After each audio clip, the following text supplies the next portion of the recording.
Hello guys and gals, Buffalo here. Welcome back to the range. A while back, I done a series of ammunition tests with the CZ Varmint MTR chambered in .22 long rifle. And I thought I was kind of done with that, but that series has recently picked up a bunch of views and I'm getting a lot of requests to do more ammo tests with it. I've still got the rifle, so why not? Today I'm going to be shooting this ammo here that I've actually had this for a little while, but I haven't shot much of it. It's Fiocchi Official 320. Now I'm sure I'm pronouncing that wrong, but you guys are watching a guy that still puts his clothes in a washer and rotates the tires on his car. So if poor pronunciation grinds your gears, you're on the wrong channel, brother. So this stuff, it doesn't have a rating on the box, but the website says it's rated at 1050 feet per second. Here's a look at one of them. It's a lead round nose, 40 grain. And it's supposed to be fairly good ammunition from what I can tell about it. I want to test this the same way that I've done my tests in the past. I'm going to set up one of these targets at 50 yards. And I'm going to put 5 of these 1-inch bullseyes across the target. And I'm going to shoot 5 groups, 5-shot groups consecutively. I would rather do that than just come down here and sit until I get a really good group and just show you guys a really good group on video. I think showing 25 consecutive shots will give you guys a better idea of how consistent the ammo is. Of course, I'll have the chronograph set up. We should get a bunch of data from the chronograph. Now, it may not pick up every shot. Sometimes it does. Sometimes I get quite a few errors, but either way, there should be enough data there to tell how consistent this stuff is shooting out of this rifle. So I'll go ahead and get this target set up and we'll jump right in.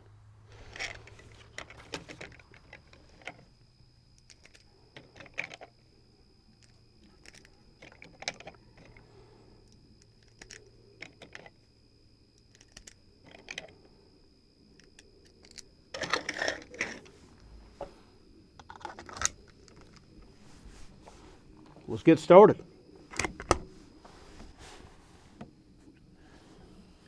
In that previous series of ammo tests I did with this rifle, I shot one at a time, hand loading each round into the chamber. Today I'm just going to shoot straight from the magazine.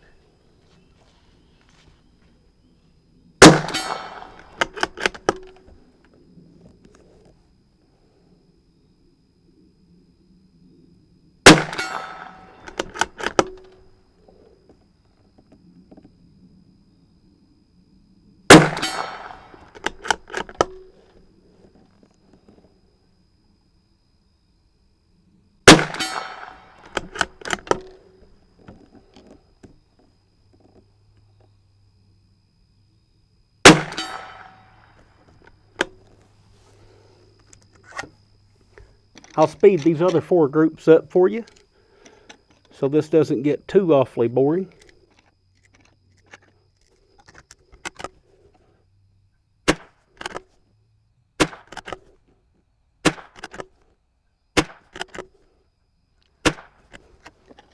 It's about 70 degrees today with very little wind. It's almost a perfect day for this.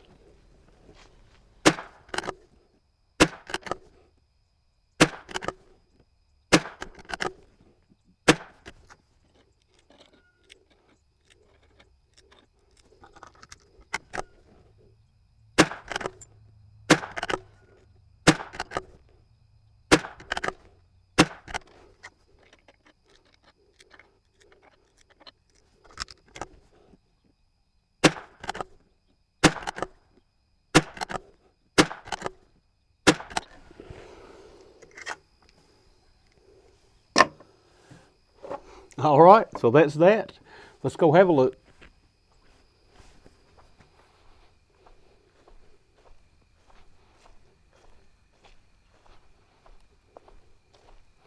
I actually marked my range. I took a 300-foot tape measure and stretched it out and put me some markers down. These are in yards, measured from the face of my shooting bench. That way I don't have to come down here and take the laser rangefinder every time. I've got my marks every 5 yards all the way to the backstop.